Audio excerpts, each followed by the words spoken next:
बिहेको भोज खान आएको रे यिनीहरू।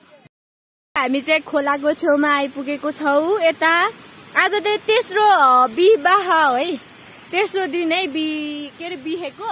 अनि फेरि हामी जाँदैछौँ। हिजोको चाहिँ भ्लग बनाउन सकिनँ किनकि म आफै अन्धकारमा थिएँ। सो म चाहिँ दिनभरि सुतेँ, रातभरि नाचेँ, 3 बजी घर फर्क्यो।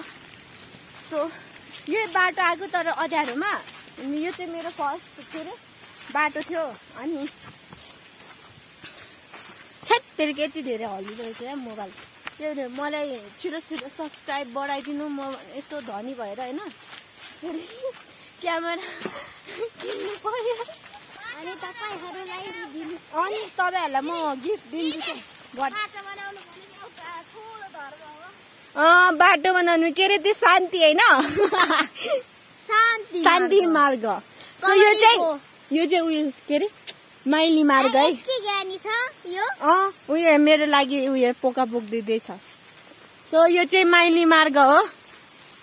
पछि उसको केटाले धोका दियो भने फेरि यो मार्ग बिगार्छ। छत्तेरी क्या। यो चाहिँ सुन्तला खाएर पनि भाग्नु भइसक्यो। म चाहिँ यही सुन्तला खाँदैछु।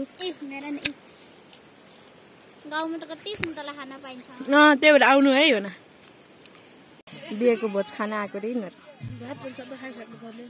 भात नि आज सबै खाइसक्नु।